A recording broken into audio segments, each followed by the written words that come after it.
गजलकार आलोचक कमलेश भट्ट कमल जी, सभागार में बैठे हुए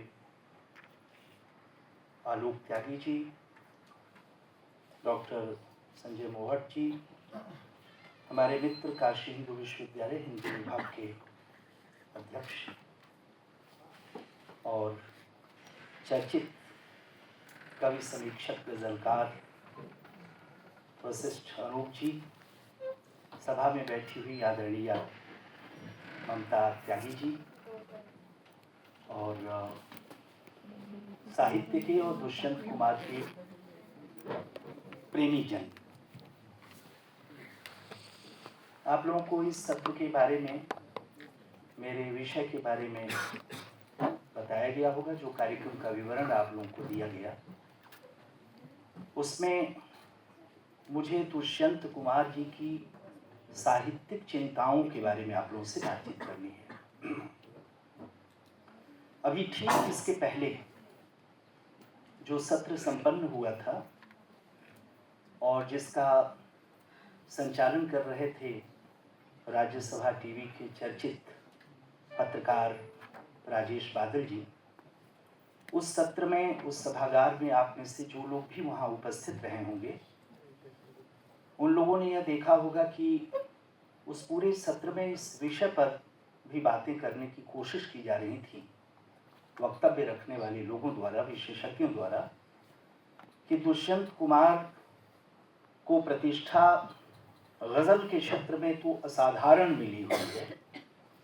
वो बहुत बड़ी प्रतिष्ठा है और किसी के लिए भी वो अपने आप में एक स्वप्न हो सकता है, एक हसरत हो सकती है, एक ज़िंदगी की बहुत बड़ी साहित्यिक महत्वाकांक्षा हो सकती है कि हमें ऐसी मकबूलियत मिले साहित्य के क्षेत्र में, वो कविता के क्षेत्र में, जो दुष्यंत कुमार को गज़लों के क्षेत्र में मिली। और शायद इसीलिए मेरे जैसे लोग और मेरे जैसे भी बहुत सारे लोग जो दुष्यंत की गज़लों से प्रेम करने वाले लोग हैं, उनके गज़लकार व्यक्तित्व के प्रति मोहब्बत है जिनके मन में, वो सब लोग उनको समकालीन हिंदी गज़ल का प्रवर्तक भी कहते हैं।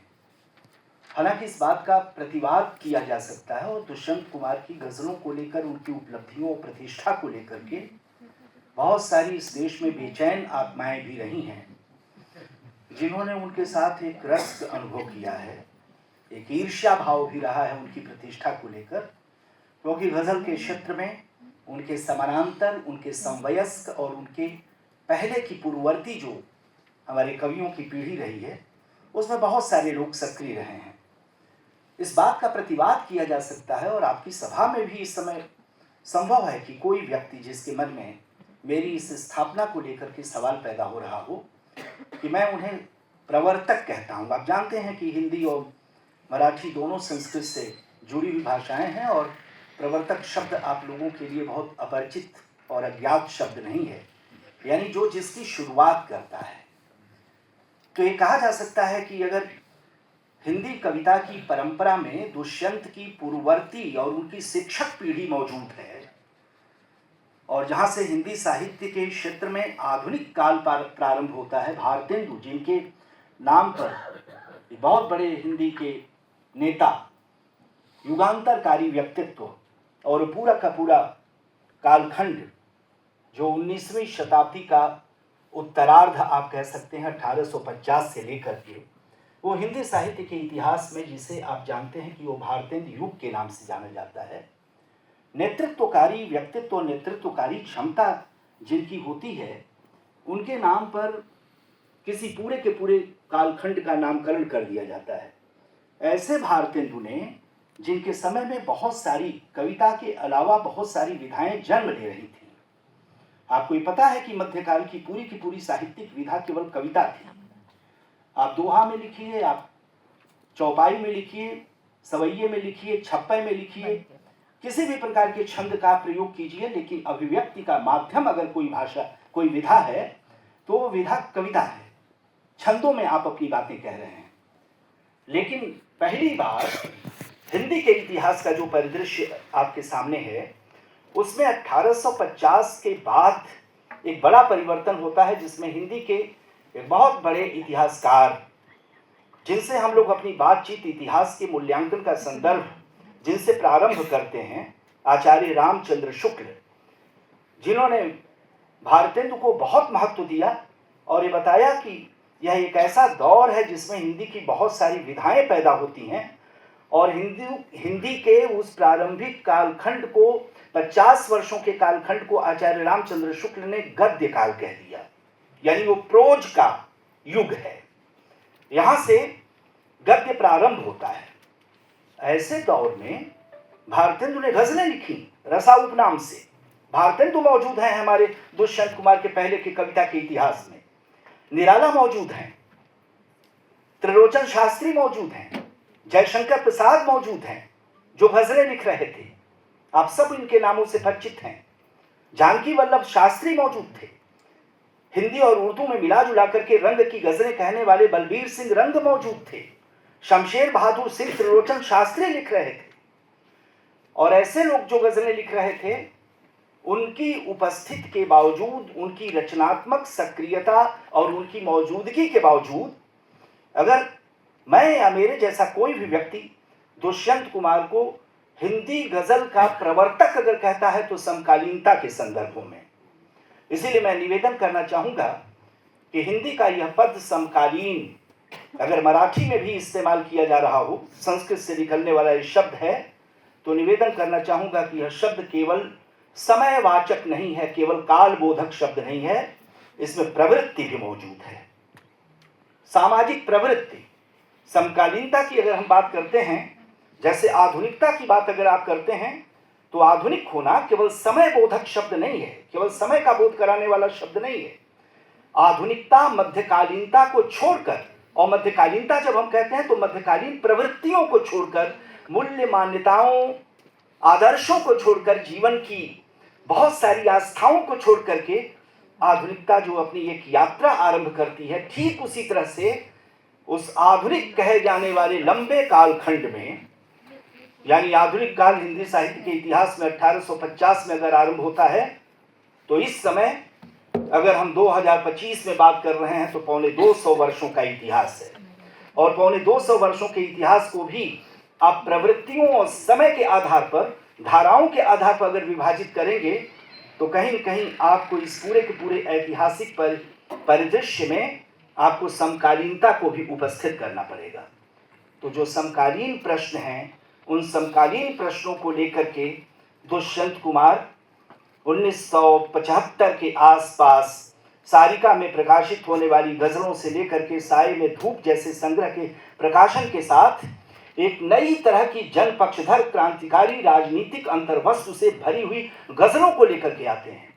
और यहाँ से एक नए तरह का युग शुरू होता है, जिसे निश्चित तौर पर ईमानदारी के साथ अगर इतिहास लिखा जाएगा और गजलों के संदर्भ में अगर बातचीत की जाएगी, तो दुष्यंत कुमार भारतेंदु की तरह ही या महावीर प्रसाद द्विवेदी की तरह ही हिंदी में गजलों के प्रसंग में, गजलों के संदर्भ में एक युग का नाम होगा, दुष्यंत कुमार युग नाम होगा। इतनी बड़ी भूमिका निभाने वाले, जाहिर है कि गजल के क्षेत्र में इनको अगर इतना बड़ा नाम मिला और मुझे बात करनी है उनकी साहित्यिक चिंताओं के बारे में, तो मुझे गद्य की ओर आना पड़ेगा। तो ये 2 दिन से चलने वाली इस गोष्ठी में और इसके अनेक सत्रों में यह बात अब प्रतिपादित करने के लिए, यह बात प्रतिष्ठित करने के लिए शेष नहीं रह गई है कि दुष्यंत कुमार का जो गजलकार व्यक्तित्व है, वो गजलकार व्यक्तित्व असमानांतर है और असाधारण है। इसलिए उसके बारे में मुझे कुछ नहीं कहना है। मुझे वो कहना है कि कई बार किसी के व्यक्तित्व का कोई ऐसा रंग इतना चटक हो जाता है, इतना गाढ़ा हो जाता है अपनी उपलब्धियों में, कि उसके रचनाकार या चिंतक या साहित्यकार व्यक्तित्व के जो दूसरे पक्ष हैं, उसके खुद के एक पक्ष की प्रगाढ़ता के आगे अलक्षित छूट जाते हैं, उस पर कभी कोई चर्चा नहीं होगी। और मैंने थोड़ा सा संदर्भ इसका ग्रहण किया था और मैंने ये कहा था कि उनके साथ एक दुर्घटना हो गई, लेकिन मैंने फिर अपनी ही बात का निषेध करते हुए कहा था कि किसी व्यक्ति को अगर किसी क्षेत्र में इतनी बड़ी प्रतिष्ठा मिल गई तो कौन इस बात को स्वीकार करेगा कि उनके साथ कोई दुर्घटना हो गई। लेकिन उन्होंने साहित्य के बहुत सारे प्रश्नों पर विचार किया है, गंभीरतापूर्वक विचार किया है। और उस साहित्य के जब प्रश्न होंगे गंभीरतापूर्वक विचार करने के, तो आपको ये देखना पड़ेगा कि समूचे साहित्य को लेकर के, कविता को लेकर के, भाषा को लेकर के, जनता को लेकर के, पाठक को लेकर के, आलोचक को लेकर के दुष्यंत कुमार क्या सोच रहे थे। और मैं आपका ध्यान आकृष्ट करना चाहता हूं उस बुनियादी प्रश्न की ओर जिसे हम लोग साहित्य पढ़ने वाले, लिखने वाले लोग, चाहे हम अध्यापक हों, चाहे यूजी और पीजी की कक्षाओं में साहित्य का कोई विषय लेकर के पढ़ने वाले लोग हों, या और उच्च स्तरीय एकेडमिक कक्षाओं की बात करें तो शोधार्थी हो सकते हैं और रिसर्च स्कॉलर हो सकते हैं। साहित्य के क्षेत्र में सोचने, विचारने, पढ़ने लिखने वाले लोगों के लिए एक बहुत ही बुनियादी किस्म का प्रश्न है, और वो प्रश्न कविता से जुड़ा हुआ है कि कविता क्या है। और मुझे ऐसा लगता है कि किसी के बारे में, केवल अकेले मैं दुष्यंत कुमार के बारे में ये बातें नहीं कहना चाहता हूं, इसमें इतने बड़े साहित्य के गंभीर अध्येता बैठे हुए हैं मेरे सामने। मैं सबके सामने यह निवेदन करना चाहूंगा कि किसी के भी व्यक्तित्व और कृतित्व के बारे में विचार करते हुए अगर उसने बड़ी मकबूलियत और बड़ी शोहरत, बड़ी प्रतिष्ठा प्राप्त कर ली है और हमने अपने साहित्यिक इतिहास के मानचित्र में उसे बहुत महत्व दे रखा है, तो निश्चित तौर पर उसके बारे में विचार करते हुए हमें ये सोचना चाहिए कि देखा जाए, एक क्षण के लिए ठहर करके विचार किया जाए कि उसने क्या गजलों में और कहानियों में और उपन्यासों में लिखा, अपने काव्य नाटक में क्या लिखा, साहित्य की रचनात्मक विधाओं में, क्रिएटिव फॉर्म्स में उसने क्या लिखा है। इसको छोड़ दीजिए, जहां वो गंभीर चिंतन में और विचार की प्रक्रिया में वह उपस्थित होता है, वहां वो साहित्य के बारे में क्या कहता हुआ दिखाई देता है। और उसका पहला बुनियादी प्रश्न, जिसे आप डिपार्चर पॉइंट की तरह आप लोगों को अपने चिंतन और विश्लेषण की प्रक्रिया में शामिल करना चाहिए, वो चीज है कविता क्या है। और यही प्रश्न विधा बदल करके जब दूसरे पूरे साहित्य, पूरे लिटरेचर के संदर्भ में जब लागू होता है, तो दुनिया का बहुत बड़ा प्रश्न है जिस पर विचार किया है दुनिया के मनीषियों ने और विद्वानों और आचार्यों ने, व्हाट इज लिटरेचर, साहित्य क्या है। ठीक उसी तरह से भारतीय काव्य शास्त्र एक ऐसा प्रश्न है जिसमें सोचने वाले और विचार करने वाले केवल अकेले दुष्यंत कुमार नहीं रहे हैं। मैं भारतीय परंपरा और पश्चिमी परंपरा के चिंतकों के बारे में केवल बात करूं तो अनेक लोगों का संदर्भ यहां आप लोगों के बीच में मैं प्रस्तुत कर सकता हूं।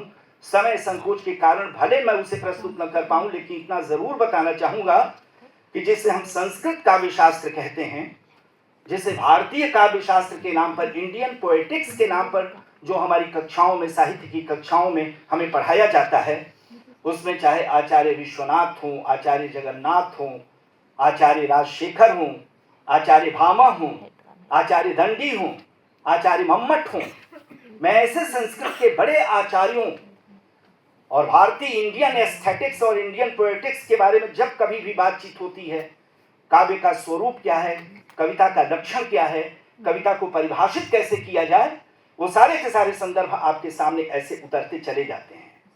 इसमें से किसी आचार्य ने कविता को परिभाषित करते हुए रसात्मक वाक्य को कविता कहा, वाक्यम रसात्मकम काव्यम, यानी आपके भीतर रस की प्रक्रिया को निष्पन्न कर देने वाला कोई काव्य अगर उपस्थित होता है, जो रस की प्रक्रिया का निष्पन्न, आपको एक भाव निष्पत्ति तक अगर आपको पहुंचा देता है, तो जो शब्द विधान हुआ है, शब्दों की जो संरचना हुई है, उस संरचना को हमारा संस्कृत का आचार्य बता रहा था कि वो कविता है।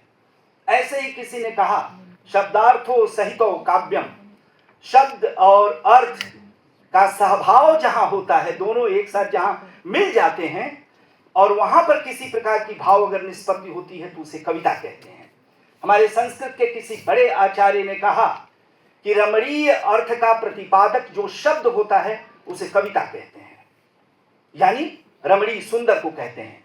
सुंदर अर्थ का प्रतिपादन करने वाला, सुंदर अर्थ तक हमको पहुंचाने वाला जो शब्द विधान है, शब्दों की निर्मित और संरचना है, उस संरचना को आप कविता कह सकते हैं। हमें सोचना चाहिए कि नहीं, दुष्यंत कुमार जी के बारे में, कि हमारी इस आचार्यों में साहित्य चिंतन के निकष पर दुष्यंत कुमार के विचारों का मूल्यांकन करने के लिए और उनके बारे में कुछ कहने के लिए इस सभा में अगर प्रस्तुत हुआ हूँ, तो मेरी ये नैतिक जिम्मेदारी बनती है, इस सभा की मांग बनती है कि अगर इस विषय को मैंने वक्तव्य के लिए अगर अपने चुना है, तो मुझे भारतीय परंपरा का यह उल्लेख करना चाहिए कि दुष्यंत कुमार कोई अकेले कविता के स्वरूप पर बातचीत करने वाले व्यक्ति नहीं थे। उनके पहले भी दुनिया भर में लोगों ने सोचा था और लोगों ने विचार किया था। पश्चिम में इसको spontaneous overflow, powerful feeling, Wordsworth की वो परिभाषा जिसके बारे में आप जानते हैं कि मनुष्य की सशक्त अनुभूतियों का सहज उच्छलन, हिंदी में इस तरह की वाक्य रचना बनाई गई कि कवि के भीतर बड़ी पावरफुल फीलिंग्स होती हैं, उनकी बड़ी सघन और सशक्त अनुभूतियां होती हैं, और उन सशक्त अनुभूतियों को सहज रूप से व्यक्त कर देने वाली जो प्रक्रिया होती है और उसके माध्यम से जो आकार निर्मित होता है, शब्दों में और भाषा में जो अभिव्यक्ति होती है, उसे कविता कहते हैं। रोमांटिक पोएट और क्रिटिक वर्ड्सवर्थ पश्चिमी दुनिया में इसे इस रूप में परिभाषित कर रहा था। आइए मैं हिंदी के उसी आचार्य तक आपको लेकर के चलना चाहता हूं जिसे आचार्य रामचंद्र शुक्ल के नाम से हम लोग जानते हैं। आचार्य रामचंद्र शुक्ल ने 1909 से लेकर के 1929 तक, अगर मैं 1929 वाला सन गलत नहीं बोल रहा हूं, तो मैं ये कहना चाहता हूं कि 1909 से लेकर के 1929 तक उन्होंने एक लंबा निबंध और बार बार इसको लिखा। कम से कम अगर 9 और 29 वाली जो संख्या मैं बोल रहा हूं वर्ष की, तो 20 वर्षों के अंतर पर बार बार आचार्य रामचंद्र शुक्ल अपने इसी निबंध पर लौट आते हैं। और जहां तक मुझे जानकारी है कि कम से कम इसमें 3 बार उन्होंने संशोधन किया था, कविता क्या है इसी शीर्षक से उन्होंने निबंध लिखा। और इसमें दर्शन भी है और कविता भी है। कविता को परिभाषित करते हुए जो महत्वपूर्ण बातें उन्होंने कही थी, मैं डॉक्टर संजय मोहाट का ध्यान चाहूंगा, क्योंकि दर्शन में उनकी गहरी रुचि है। और आप में से भी बहुत सारे ऐसे लोग हो सकते हैं जो कविता के फिलोसफिकल एस्पेक्ट को लेकर के बराबर एक कंसर्न महसूस करते हैं, बराबर एक उनका जुड़ाव रहता है। आचार्य रामचंद्र शुक्ल ने कहा था कि आत्मा की मुक्तावस्था को ज्ञान दशा कहते हैं। यह कविता से जुड़ा हुआ वाक्य नहीं है, लेकिन चूंकि 2 वाक्यों की ऐसी बहुउद्धृत संरचना आचार्य रामचंद्र शुक्ल ने की है, जिसको छोड़ करके कविता के बारे में, कविता को परिभाषित करने के बारे में जब कभी आप कोई भी उपक्रम करेंगे, तो आपकी नियति है कि आप आचार्य रामचंद्र शुक्ल को छोड़ करके कोई बात नहीं कह सकते। और पहले वाक्य में वो दर्शन की बात कहते हैं कि आत्मा की मुक्तावस्था को ज्ञान दशा कहते हैं। लेकिन दूसरा वाक्य, मैंने कहा कि ये पहला वाक्य दर्शन से जुड़ा हुआ है, फिलॉसफी से जुड़ा हुआ है, क्योंकि आत्मा का और ज्ञान का संदर्भ है। ज्ञान मीमांसा की कैसे निर्मित होती है और उसका आत्मा की मुक्ति से क्या गहरा संबंध है, जो लोग दर्शन की दुनिया में दिलचस्पी रखने वाले लोग हैं इसकी व्याख्या करें। लेकिन हमारे काम की और हमारी सभा में यह दूसरा वाक्य महत्वपूर्ण है, जिसमें आचार्य रामचंद्र शुक्ल कहते हैं कि और हृदय की मुक्तावस्था को रस दशा कहते हैं। यह वही रस दशा है जिस रस दशा की चर्चा अभी इसके पहले वाक्यम रसात्मकम काव्यम के संदर्भ में आप लोगों के बीच में मैं प्रस्तुत कर चुका हूं। यानी कविता कोई ऐसी प्रक्रिया है जो आपके साथ शब्द के विधान में लेकर के चलती है, पूरी प्रवहमानता के साथ लेकर के चलती है, संवेदनाओं में भीतर आपके उतरती है, और कहीं अंतःकरण में एक ऐसी निष्पत्ति संपन्न होती है कि आप वो नहीं होते जो उसके सुनने के पहले या उसके पढ़ने के पहले थे। ये केवल कविता के संदर्भ में नहीं, ये किसी दृश्य काव्य में भी हो सकता है। ये नाटक आप देखते हैं, नाटक के संदर्भ में भी हो सकता है, और आज के दौर में आज की तकनीक का अगर प्रयोग करें तो फिल्मों के संदर्भ में भी हो सकता है, संगीत के संदर्भ में भी हो सकता है। इसलिए भारतीय आचार्यों ने जो चिंतन किया उसे काव्य शास्त्र तो जरूर कहा गया, लेकिन भारतीय आचार्यों में जो सर्वोपरि हैं, जिन्होंने रस निष्पत्ति की व्याख्या की थी, वो भरत मुनि, जिनका शास्त्र नाट्य शास्त्र कहा जाता है। वो अकेला नाट्य शास्त्र नहीं है, नाट्य शब्द से भ्रम में पड़ने की जरूरत नहीं, वो केवल ड्रामा पर लिखा हुआ शास्त्र नहीं है, वो इंडियन एस्थेटिक्स का पहला ग्रंथ है, भारतीय सौंदर्य शास्त्र का वो पहला ग्रंथ है, जिसमें नाटक के बहाने सभी कलाएं, जो मूर्ति कला है, स्थापत्य कला है, चित्र कला है, संगीत कला है, अभिनय है, सबके बारे में बहुत आधारभूत किस्म के सिद्धांत उसमें दिए गए हैं। आचार्य रामचंद्र शुक्ल कविता क्या है, मैं जिस दूसरे वाक्य पर, जिसके लिए मैंने कहा कि पहला वाक्य छोड़िए, वो दर्शन का वाक्य है, आत्मा की मुक्तावस्था ज्ञान दशा कहलाती है। मैं दूसरे वाक्य से आपको जोड़ना चाहता हूं जिसमें वो कहते हैं हृदय की मुक्तावस्था रस दशा कहलाती है। और इसके साथ जुड़ा हुआ एक और वाक्य है, ये कथन तब तक पूरा नहीं किया जाएगा, पूरा नहीं हो सकता जब तक कि अगला वाक्य आप नहीं सुनेंगे। हृदय की इसी मुक्ति के लिए मनुष्य की वाणी शब्द विधान करती आई है। मनुष्य की वाणी द्वारा किया जाने वाला शब्द विधान ही कविता कहा जाता है, हृदय की इसी मुक्ति के लिए। अब प्रश्न है कि हृदय की मुक्ति के लिए मनुष्य की वाणी जो शब्द विधान करती आई है वो क्या है? इसी बात को आप ये देखेंगे तो आप जब आगे चलेंगे तो हिंदी के कवि केदारनाथ सिंह कविता को परिभाषित करते हुए कहते हैं, और आपको सुन करके बहुत अच्छा लगेगा और आश्चर्य भी होगा कि आचार्य शुक्ल जैसे व्यक्ति द्वारा इतना बड़ा चर्चित निबंध लिख दिए जाने के बावजूद, कविता क्या है शीर्षक निबंध लिख दिए जाने के बावजूद, कवि केदारनाथ सिंह ने इसी शीर्षक की एक कविता लिखी। और यह किसी गलतफहमी में नहीं हुआ है केदारनाथ सिंह द्वारा। हम में से जो लोग भी बैठे हुए और हिंदी कविता के किसी भी इतिहास को, कम से कम स्वातंत्रोत्तर हिंदी के इतिहास को जानते हैं, वो केदारनाथ सिंह के व्यक्तित्व से परिचित हैं। जवाहरलाल नेहरू विश्वविद्यालय में जो प्रोफेसर रहे केदारनाथ सिंह हिंदी के बड़े कवियों में से एक, और उन्होंने कविता क्या है शीर्षक कविता लिखी। और इस कविता में मैं केवल दो बिंब आपके सामने रखना चाहता हूं जिसमें केदारनाथ सिंह कविता में कविता क्या है शीर्षक कविता में कविता को परिभाषित करते हुए दिखाई देते हैं। एक वाक्य है, पंक्तियां उस रूप में नहीं आएंगी लेकिन मैं उसका भाव आपके बीच में रखना चाहता हूं कि कविता मेरी दृष्टि में एक हाथ की ओर किसी दूसरे का उठा हुआ या बढ़ा हुआ हाथ है। हाथ का हाथ की ओर बढ़ने का संबंध प्रेम और सहयोग का संदर्भ है। कविता मनुष्य के बीच में, यानी इंसानों के बीच में प्रेम और सहयोग है।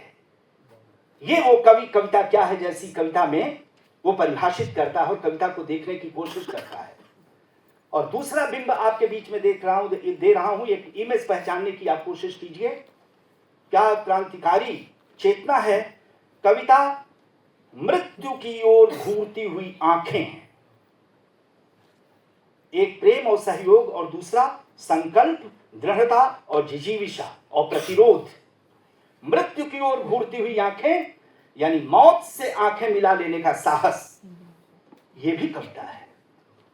और जहां पर इस रूप में भारतीय और पश्चिमी काव्य परंपरा में कविता को पहचानने और कविता की भूमिका को, कविता और मनुष्य के बीच में बनने वाले रिश्ते को अपने अपने दृष्टिकोण से देखने की कोशिशें की गई हैं हजारों वर्षों के चिंतन की परंपरा में, वहां बहुत महत्वपूर्ण और बुनियादी प्रश्न बनता है, डिपार्चर क्वेश्चन हमारे लिए बनता है। प्रस्थान बिंदु पर खड़े होकर के हम जानने की कोशिश करते हैं कि अगर दुष्यंत कुमार के साहित्य चिंतन पर बातचीत करने हम चले हैं तो सबसे पहले हमें यह देखना चाहिए कि दरअसल वो कविता को किस रूप में देखने की कोशिश दुष्यंत कुमार कर रहे थे और कविता के साथ समाज का रिश्ता वो कैसे परिभाषित कर रहे थे या अपने रिश्ते को वो कविता के साथ कैसे देख रहे थे।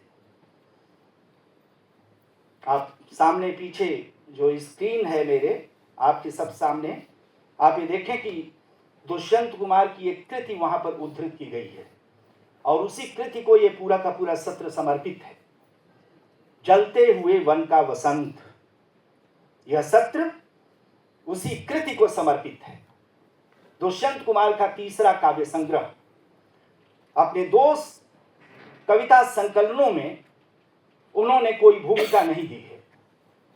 सूर्य का स्वागत और आवाजों के घेरे, दोनों में उन्होंने कोई भूमिका नहीं लिखी है। जलते हुए वन का वसंत नाम का जो तीसरा संग्रह प्रकाशित हुआ, दुष्यंत कुमार जी की बहुत छोटी सी भूमिका के साथ वो प्रकाशित हुआ है। उस भूमिका को पढ़ा जाना चाहिए।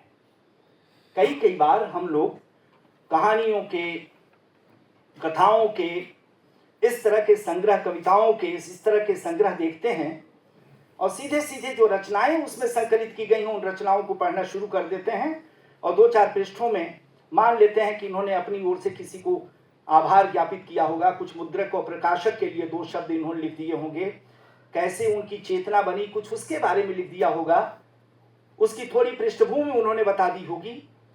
लेकिन ऐसे दुष्यंत कुमार को अगर उनके साहित्य चिंतन को मुझे तलाश करना है एक अध्येता के तौर पर, तो मेरे लिए वह भूमिका कितनी महत्वपूर्ण हो सकती है उसको पढ़ने के बाद मुझे पता चला। इसलिए मैं उस भूमिका से, क्योंकि मैं इसके पहले वाले सत्र में ये बात आप सब लोगों के बीच में निवेदित कर चुका हूं कि उन्होंने विभिन्न विधाओं में लिखा, विभिन्न विधाओं में वो रचनाशील रहे, साहित्य चिंतन किया, भरपूर साहित्य चिंतन किया, और उन्होंने साहित्य के बारे में, कविता और कहानी के बारे में, अपने समय के प्रश्नों के बारे में जितना गंभीरतापूर्वक सोचा है, वो सारे पृष्ठों को संकलित कर दिया जाए तो स्वतंत्र एक पुस्तक बन सकती है। लेकिन एक पुस्तक में वो सारा का सारा चिंतन प्रकाशित नहीं हुआ है।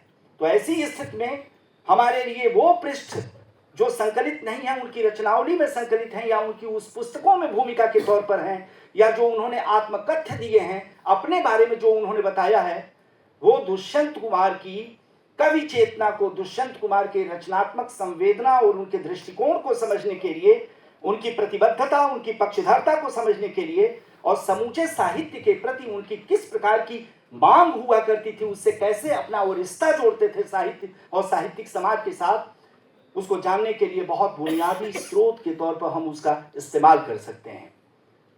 जलते हुए वन का वसंत में वो कहते हैं कि मेरी ये बात हो सकता है कि किसी को बहुत ज़्यादा अटपटी सी जान पड़े कि मैं कविता को कुछ ज़्यादा ही महत्व दे रहा हूँ।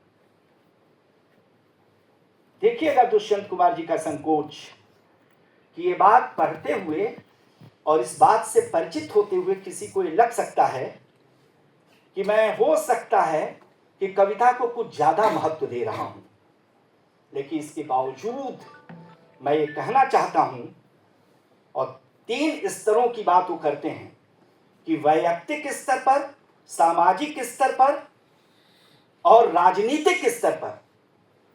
कली से बराबर हम लोग राजनीति और सत्ता के सामने खड़ा होने वाले एक लेखक के तौर पर परिभाषित कर रहे हैं।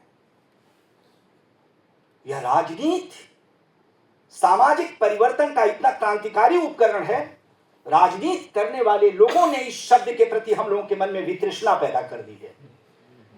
वरना समाज को और दुनिया को बदलने का उससे ज्यादा सकारात्मक और उससे ज्यादा क्रांतिकारी उपकरण अब तक मनुष्यता ने अर्जित नहीं किया है, आविष्कृत नहीं किया है, जो राजनीति है। और इस बात को दुष्यंत कुमार जानते थे कि परिवर्तन अगर होगा तो परिवर्तन राजनीति के माध्यम से ही होगा। इसलिए साहित्य वगैरह लिखना, कविता कहानी वगैरह करना राजनीति का या सामाजिक परिवर्तन का एक समानांतर और सहयोगी उपक्रम हो सकता है। ये सामाजिक परिवर्तन का कभी भी केंद्रीय और मुख्य उपक्रम नहीं हो सकता, ये सहयोग दे सकता है। इसलिए वो साहित्य कला संस्कृत की सीमाओं को भी जानते थे। वो जानते थे कि इसकी पहुंच किन लोगों तक है, लेकिन वो ये बात भी जानते थे कि जो अग्रगामी, जो दस्ता है, जो आगे आगे चलने वाला एडवांस एलिमेंट है, रिवोल्यूशनरी, जो क्रांतिकारी एलिमेंट है, वो क्रांतिकारी एलिमेंट इन्हीं लोगों के बीच से पैदा होता है। क्रांतिकारी चेतना भी इन लोगों के बीच से पैदा होती है। इसलिए साहित्य के राजनीतिक और क्रांतिकारी इस्तेमाल के प्रति वो बहुत ही सचेत थे। और दुष्यंत कुमार कहते हैं कि मैं वैयक्तिक, सामाजिक और राजनीतिक स्तरों पर सबसे ज्यादा अपने लिए भरोसेमंद हथियार अगर किसी को मानता हूं तो वो कविता है। आप ये देखिए, कहीं वाक्यम रसात्मकम काव्यम कह करके छोड़ दिया जा रहा था। रसात्मक वाक्य ही कविता होता है। शब्द और अर्थ के सहभाव से कविता की निर्मित होती है। सुंदर अर्थ का प्रतिपादक काव्य होता है और बहुत ही सशक्त अनुभूतियों की सहज अभिव्यक्ति कविता हो जाती है। इसमें कहीं भी समाज को वर्गों में बटा हुआ समाज, क्लास डिवाइडेड सोसाइटी के तौर पर कविता की क्या भूमिका, ऐसे किसी समाज में कविता की क्या भूमिका बनती है, किसके पक्ष में कविता को खड़ा होना है, ये परिभाषित करने की कोशिश वो वैयक्तिक, सामाजिक और राजनीतिक स्तर पर कर रहे थे। और ये देखने की कोशिश कर रहे थे वो कि कविता की कोई भूमिका बन सकती है कि नहीं। आगे उसी जलते हुए वन का वसंत की उसी भूमिका में मैं आदरणीय आप सब लोगों का ध्यान आकृष्ट करना चाहता हूं कि ये कह करके वो अपनी बात समाप्त नहीं करते, बल्कि इस बात को आगे बढ़ाते हुए वो कहते हैं कि ऐसा नहीं है कि मैं कविता के सहारे सारे युद्ध जीत लेना चाहता हूं या जीत लेता हूं। उसकी सीमाएं भी बता रहे हैं। अभी जिन सीमाओं की चर्चा मैं आपके बीच में कर रहा था, जो मैं आपके बीच में कह रहा था कि राजनीति को राजनीति करने वाले लोगों ने चाहे जितना प्रश्नांकित करवाया हो अपने आचरण से, चाहे जितना उसको कलंकित कर दिया हो, लेकिन मुक्ति हमें राजनीति ही देगी। राजनीति से होकर के ही हमारे सामाजिक और सांस्कृतिक बदलाव का रास्ता गुजरता है। राजनीति के अलावा हमें मुक्ति देने वाला कोई दूसरा रास्ता नहीं है। ये दुष्यंत कुमार जानते थे, इसलिए आगे वो कह रहे हैं। लेकिन कला और साहित्य की और कविता की सीमाओं को भी वो जानते थे, इसीलिए वो कहते हैं कि ऐसा नहीं है कि इसी कविता के भरोसे मैं सारा युद्ध जीत लेना चाहता हूं या जीत लेता हूं, लेकिन यह भी मुझे मालूम है कि लोगों के हमले का जवाब देने के लिए और मेरा हौसला अफजाई करने के लिए, मेरे हौसले को बढ़ाने के लिए और चुनौतियों का सामना करने के लिए, मेरे संकल्प को और ज्यादा पुख्ता कर देने के लिए कविता से दूसरा बड़ा कोई हथियार मेरे पास नहीं है। ये कविता को परिभाषित करते हुए वो कह रहे हैं, ये है साहित्यिक चिंता। और मैं जब कभी भी मित्रों, मैं निवेदन करना चाहूंगा आपके बीच में ये बातें कहते हुए मैं रोमांचित हो रहा हूं, क्योंकि मैं एक ईमानदार लेखक के बारे में आप लोगों के बीच में ये बातें निवेदित कर रहा हूं, जो कविता की भूमिका को सीधे कविता के साथ एक कवि का क्या रिश्ता बनता है। क्योंकि वो अपने समय में देख रहे होंगे कि कविताओं की भी महफिल, गजलों को तवाइफों के कोठे से और महफिलों में मनोरंजन करने वाले एक उपकरण के तौर पर आपने उसको खींच करके लाया था, घरबारी बनाया था। प्रोफेसर वशिष्ठ अनूप ने कल बहुत अच्छी बातें कही थी, लेकिन इसके बावजूद गजल और कविता के साथ, गजलों और कविताओं की बौद्धिकों के बीच में जो लगने वाली महफिल है, छोड़ दीजिए, महफिलें केवल तवाइफों की ही नहीं होती हैं, कोठों पर ही नहीं लगती हैं, राज दरबारों में ही नहीं महफिलें लगती हैं। हम बौद्धिक भी जो केवल बुद्धि विलास करना चाहते हैं, केवल उसी से सुख अर्जित करना चाहते हैं, अपना मनोरंजन करना चाहते हैं, दुष्यंत कुमार ने अपने समय में उन बौद्धिकों का भी बुद्धि विलास देखा होगा, उनकी भी महफिल देखी होगी। और इसको देखने के बाद भी अगर वो कहना चाहते हैं कि वो नहीं है, ऐसा नहीं है, और उसकी भूमिका वो देख रहे हैं अपने साथ, अपने रिश्ते को उसके साथ अगर जोड़ रहे हैं और परिभाषित कर रहे हैं, तो बहुत बड़ा मामला ये बनता है कि कविता क्या है। इसलिए जब कभी भी उनके इस कथन पर मैं ध्यान देता हूं कि वो कहते हैं कि हो सकता है किसी को ज्यादा लगे कि मैंने कविता से कुछ ज्यादा उम्मीद पाल ली है। शब्द मेरे अपने हो सकते हैं मित्रों, लेकिन मैं भावों के मामले में कोई विचलन नहीं कर रहा हूं। ये दुष्यंत कुमार जी के ही भाव हैं जिन्हें मैं अपनी भाषा देने की और अपना शब्द देने की कोशिश कर रहा हूं। वो कहना चाहते हैं कि हो सकता है कि किसी को ये लगे कि मैंने कविता से कुछ ज्यादा क्रांतिकारी उम्मीद पाल ली है, जिसके कारण मैं कह रहा हूं कि वैयक्तिक स्तर पर, सामाजिक स्तर पर और राजनीतिक स्तर पर वो हमारे लिए आज के दौर में सबसे ज्यादा भरोसा करने वाला कोई उपकरण है। ये बात मैं कह रहा हूं। जब मैं इस विषय पर सोचता हूं तो मुझे पश्चिम के किसी विचारक की एक उक्ति याद आती है। मैं उसका नाम नहीं ले पा रहा हूं, लेकिन उसने बहुत महत्वपूर्ण बात की है, और आप उससे दुष्यंत कुमार को जोड़ करके देखिए कि दुष्यंत कुमार की हो सकता है कि ये बात कुछ ज्यादा उम्मीद वाली आपको दिखाई दे कि मैंने कविता से कुछ ज्यादा उम्मीद कर ली है। पश्चिम का विचारक क्या कहता है? कहता है कि मैं नहीं जानता कि कविता हमारी जिंदगी में क्या करती है। गौर से सुनिएगा, पश्चिम का विचारक कहता है मैं नहीं जानता कि कविता हमारी जिंदगी में क्या करती है, पर इतना जरूर जानता हूं कि कविता के बिना हमारी जिंदगी का काम नहीं चल सकता। ये जो सवाल है, ये बहुत बड़ा सवाल है कविता पर, कि कविता के बगैर हम नहीं जी सकते। ऐसी स्थिति में ये कविता क्या करती है? हम दुष्यंत कुमार पर राष्ट्रीय संगोष्ठी का आयोजन कर रहे हैं। क्यों कर रहे हैं? हम अपनी स्मृति का अविभाज्य हिस्सा ऐसे लेखकों को और ऐसे साहित्यकारों को बना लेने के लिए इतना बड़ा उत्सव 2-2, 3-3 दिन का अगर करते हैं तो क्यों करते हैं? इसलिए कि उन्होंने अपने भाव से, अपने विचार से, अपने शब्द से, अपनी भाषा से, अपनी कल्पनाशीलता से इस दुनिया को कुछ बेहतर बनाने की कोशिश की है। इन्होंने इस दुनिया को कुछ सुंदर, रचनात्मक, उदात्त और कोमल बनाने की कोशिश की है। इसलिए ऐसे लोगों ने जो इतना बड़ा क्रांतिकारी योगदान दिया है इस दुनिया को सुंदर बनाने में, जिन्होंने शब्द के स्तर पर, भाव और विचार के स्तर पर, भाषा के स्तर पर, कल्पना के स्तर पर इतना बड़ा योगदान किया है हमारे अंतःकरण के लिए, हमारी आत्मा को प्रशस्त करने के लिए, हमें मुक्त करने के लिए, हमें और आगे बढ़ाने के लिए, उनके प्रति जाहिर है कि हमारी कुछ कृतज्ञता बनती है। और जब एमजीएम विश्वविद्यालय कृतज्ञता ज्ञापित करने का यह अवसर हमारे जैसे लोगों को भी देता है कि कोई बनारस से, कोई भोपाल से, कोई इंदौर से, कोई आगरा से और कोई दिल्ली से, गोरखपुर से चल करके अगर आता है कृतज्ञता ज्ञापित करने के लिए, तो हम कृतज्ञता ही नहीं ज्ञापित करते, थोड़ा और मनुष्य हो जाते हैं। ये थोड़ा और मनुष्य हो जाने वाला मतलब कृतज्ञता एक बड़ा मूल्य है। आप ये जानते हैं कि कृतज्ञता ज्ञापन करना केवल भौतिक और आर्थिक मदद के ही क्षेत्र में नहीं होना चाहिए। कृतज्ञता को केवल एक भौतिक चरित्र हमने दे दिया है। ये दुर्घटनाओं का दौर है। यह बड़ा सांस्कृतिक मूल्य है कृतज्ञता। कृतज्ञता केवल भौतिक और आर्थिक क्षेत्रों में ही किसी के सहयोग के प्रति नहीं दी जानी चाहिए।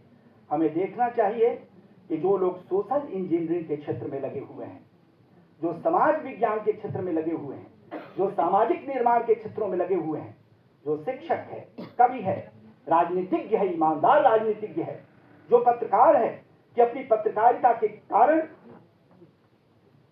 सत्ता की आंखों में चुभता है और षड्यंत्रकारी घटनाओं में उसे अपने रास्ते से हटा दिया जाता है। ऐसे जो क्रांतिकारी लोग हैं, जो पत्रकार हैं, जो लेखक हैं, जो साहित्यकार हैं, जो बुद्धिजीवी हैं, अपनी भूमिका में हमारे अंतःकरण के आयतन और उसके क्षेत्रफल को और ज्यादा विकसित करने के लिए मुक्तिबोध के शब्दों को उधार लेकर के कह रहा हूं कि हमारे उस अंतःकरण, हमारी उस आत्मा के क्षेत्र का विस्तार करने के लिए अगर अपने भाव, भाषा और कल्पना से और अपने शब्दों से आगे बढ़कर के हमारी मदद करते हुए दिखाई दे रहे हैं, तो निश्चित ही थोड़ा और मनुष्य होने का प्रमाण देने के लिए भी हमें ऐसे उत्सवों की लगातार श्रृंखलाएं आयोजित करनी चाहिए इस देश में। और एमजीएम विश्वविद्यालय ने जो आयोजित किया है, निश्चित तौर पर हमें कह सकते हैं दुष्यंत कुमार को याद करना किसी बीते हुए ऐसे निर्जीव कालखंड को याद करना नहीं है। दुष्यंत कुमार को याद करना किसी एक बेनाम संज्ञा को याद करना नहीं है। दुष्यंत कुमार को याद करना अतीत के जबरदस्ती थोप दिए गए किसी मृतप्राय जीवन और संदर्भ को याद करना नहीं है। दुष्यंत कुमार को याद करना पितृपक्ष में अपने भुला दिए गए किसी पूर्वज का अनुष्ठान के माध्यम से किया जाने वाला तर्पण नहीं है। दुष्यंत कुमार को याद करना इतिहास को अपनी समकालीनता से जोड़ लेना है। और यहाँ पर हमारी समकालीनता ऐसे लोगों के साथ एक आलोचनात्मक संबंध बनाती है। हमें खोजना पड़ता है समकालीनता में दुष्यंत कुमार को, और दुष्यंत कुमार के भीतर हमें समकालीनता को खोजना पड़ता है। मैं बहुत सारी एक लंबी तकरीर देने के मूड में मैं हूं, लेकिन मैं जानता हूं कि सुबह से आए हुए आप लोग थके हुए हैं। एक आखिरी बात, मैं सारे संदर्भों को मुलतवी कर रहा हूं। कैसे दुष्यंत कुमार ने जलते हुए वन के वसंत में ही आलोचक की तुलना में पाठक पर ज्यादा भरोसा करने की बात की है। आलोक जी, मैं इस पर आधे घंटे का वक्तव्य दे सकता हूं, लेकिन मैं इसको स्थगित कर रहा हूं। मैं केवल साहित्य के पाठकों और श्रोताओं से ये निवेदन करना चाहूंगा कि दुष्यंत कुमार को उनके उस विचारों में भी ढूंढने की कोशिश की जाए। केवल गजलों में, केवल कविताओं में, केवल काव्य नाटक में ही नहीं, उन्होंने गद्य में जो चिंतन किया है समाज और साहित्य को लेकर के, उसको भी पढ़ने की जरूरत है। एक आखिरी बात कह करके और तमाम सारे संदर्भों को मुलतवी करके मैं दूसरा सप्तक के 7 कवियों के साथ अधूरी बातचीत में उन्होंने जो सवाल उठाए हैं, जिनसे उन्होंने गजल लिखने की प्रेरणा प्राप्त की थी, शमशेर बहादुर सिंह, जिसको स्वीकार किया है दुष्यंत जी ने, उस शमशेर बहादुर सिंह को भी उन्होंने छोड़ा नहीं। उन्होंने रघुवीर सहाय की काव्य वस्तु के संकोच पर प्रश्न उठाए हैं। उन्होंने शमशेर बहादुर सिंह की जो रोमानियत है, जो उनकी सूक्ष्म सांकेतिकता और अमूर्तन और अस्पष्टता है, उसके बारे में कहते हैं कि जरा इस कविता का अर्थ बता दीजिए। ये कविता आप जनता के लिए लिख रहे हैं। यदि सीधे सीधे ये सवाल है कि आप अपने को मार्क्सवादी कहते हैं, तो प्रगतिशील अंतर्वस्तु प्रयोगवादी रूप में नहीं चल सकती, कलावादी रूप में नहीं चल सकती। प्रगतिशील अंतर्वस्तु के लिए आपको प्रगतिशील फॉर्म चुनना पड़ेगा, और वो प्रगतिशील फॉर्म संप्रेषणीयता में होगा, संवाद धर्मिता में होगा, कि कविता आगे बढ़ करके जनता से संवाद करे। ये सवाल वो उठाते हैं। तो बहुत सारे ऐसे प्रश्न हैं, लेकिन मैं केवल भाषा के प्रश्न पर आना चाहता हूं। मित्रों, आज औरंगाबाद की जमीन पर खड़ा होकर के महात्मा गांधी मिशन विश्वविद्यालय के इस पोडियम से जब अपने सामने बैठे हुए अनेक सुधी जन को, साहित्यिक जन को मैं संबोधित कर रहा हूं, तो ये कहते हुए रोमांचित हो रहा हूं कि ये वली औरंगाबादी की जमीन है, और दुष्यंत कुमार वली औरंगाबादी की धर्मनिरपेक्ष सामाजिक सांस्कृतिक परंपरा के सच्चे संवाहक नजर आते हैं। मैं बताऊंगा आपको कि कैसे ये सच्चे संवाहक हैं। ये केवल दूर की कौड़ी ले आना नहीं है, केवल औरंगाबाद के बैठे हुए साहित्य जनों को प्रमुदित कर देने के लिए, उनके मन को थोड़ा प्रफुल्लित करने के लिए मैं कोई इस प्रकार की युक्ति और कौशल का, भाषा कौशल का इस्तेमाल नहीं कर रहा हूं। मैं आपको साक्ष्यों से प्रमाणित करूंगा कि वली औरंगाबादी क्या कर रहे थे। 18वीं शताब्दी के प्रारंभिक 2 दशकों में यहां से लेकर के वो दिल्ली तक की जो यात्राएं थी, उसमें वली औरंगाबादी की भाषा बदल गई, जिसको उत्तर भारत के लोग पसंद करने लगे थे। वो अपनी भाषा में एक प्रयोग कर रहे थे, और भाषा में वो जो प्रयोग था उसमें हिंदी और उर्दू दोनों को एक दूसरे के करीब लाने की कोशिश कर रहे थे वली औरंगाबादी। और मैं ये कहना चाहता हूं कि दुष्यंत कुमार की जो भाषा संबंधी चिंता है, उस चिंता को आप वली औरंगाबादी की भाषा संबंधी इन प्रयोगों के साथ जरा जोड़िए, तो आपको कोई एक खास तरह की आंतरिक संगति, समान धर्मा की आंतरिक संगत मिलती हुई दिखाई देती है कि नहीं। इसीलिए मैं दुष्यंत कुमार की भाषा चेतना और भाषा दृष्टिकोण को एक धर्मनिरपेक्ष दृष्टिकोण कहना चाहता हूं। और मैं आपको ये कहना चाहता हूं कि इधर 20-25 वर्षों में सबसे ज्यादा संदिग्ध अगर कोई शब्द बनाया गया है तो सेकुलरिज्म है, जबकि सेकुलरिज्म, धर्मनिरपेक्षता, शताब्दियों के संघर्षों के बाद मानवीय सभ्यता ने उच्चतम मूल्यों के तौर पर इसको पैदा किया है। ये कोई साधारण सी बात नहीं है। धर्मनिरपेक्षता दुष्यंत कुमार के यहां केवल भाषा का चरित्र नहीं है। वो भाषा का मूल्य होता तो शायद ये बात मैं नहीं करता। जब आप हिंदी और उर्दू, दुष्यंत कुमार कहते हैं कि मेरी नीयत और मेरी कोशिश है, 2 शब्दों का वो प्रयोग करते हैं। आप लोग खोज लीजिएगा और तस्दीक कर लीजिएगा, मुझे सत्यापित कर लीजिएगा कि औरंगाबाद की जमीन पर खड़ा होकर के गोरखपुर से आया हुआ कोई अगर ये बात कह रहा था तो झूठे साक्ष्यों के आधार पर ये बात नहीं कह रहा था। आप दुष्यंत कुमार की भाषा में इसको खोजिए। वो कहते हैं कि मेरी नीयत और मेरी कोशिश है कि मैं हिंदी और उर्दू दोनों को एक दूसरे के करीब ला सकूं। वो कहते हैं कि हिंदी को अपने सिंहासन से, यानी संस्कृत के सिंहासन से नीचे उतरना चाहिए, और उर्दू को अपने सिंहासन से, यानी फारसी के सिंहासन से उतर करके आना चाहिए। ये दोनों भाषाएं, हिंदी और उर्दू, जब अपने अपने सिंहासनों से उतर कर, यानी संस्कृत और फारसी से उतर करके एक दूसरे के करीब आएंगी, तो आज जिस तरह से उन दोनों के बीच में एक अंतर बता दिया जाता है, दोनों को 2 तरह की भाषाओं के तौर पर लेकर के उनकी भाषा अस्मिता का जो संदर्भ खड़ा किया जाता है, दुष्यंत कुमार कहते हैं कि मेरी नीयत है और मेरी कोशिश है कि मैं इस फर्क को मिटा करके दोनों भाषाओं को एक दूसरे के करीब लाऊं। भाषा को एक दूसरे से करीब ले आना दरअसल संस्कृति को एक दूसरे के करीब ले आना है। इसलिए भाषा केवल उच्चारित ध्वनि प्रतीकों की एक व्यवस्था नहीं है, जिसे भाषा विज्ञान की किताबों में आपने परिभाषित होते हुए देख लिया, जो भाषा विज्ञान की लिंग्विस्टिक की किताबों में बता दिया गया कि मनुष्य के उच्चारण अवयवों द्वारा उच्चरित यादृच्छिक ध्वनि प्रतीकों की एक व्यवस्था होती है, यानी भाषा प्रतीकात्मक होती है, ध्वनि की व्यवस्था होती है, जिसमें एक समाज के लोग परस्पर विचारों का आदान प्रदान करते हैं। जी नहीं, वो हमारी सांस्कृतिक अभिव्यक्ति भी होती है। इसीलिए 2 भाषाओं को एक दूसरे के करीब ले आने का कोई संकल्प और कोई प्रतिज्ञा अगर व्यक्त करता है तो दो समुदायों को, दो समाजों को, दो संस्कृतियों को एक दूसरे में मिला देना चाहता है। यह है धर्मनिरपेक्षता का दृष्टिकोण। इसीलिए भाषा का यह सवाल केवल गजलों में आने वाली भाषा का सवाल नहीं है। भाषा का यह प्रश्न समुदाय का प्रश्न है, समाज का प्रश्न है, हमारे मूल्यों मान्यताओं का प्रश्न है, हमारी संस्कृति का प्रश्न है। और ऐसी स्थिति में वली औरंगाबादी ने हिंदी और उर्दू को एक दूसरे के करीब ले आने का जो अपना 18वीं शताब्दी में जो प्रयास किया था, क्या 2 शताब्दी के बाद दुष्यंत कुमार वली औरंगाबादी की उसी परंपरा का विकास नहीं कर रहे थे? धन्यवाद। धन्यवाद सर।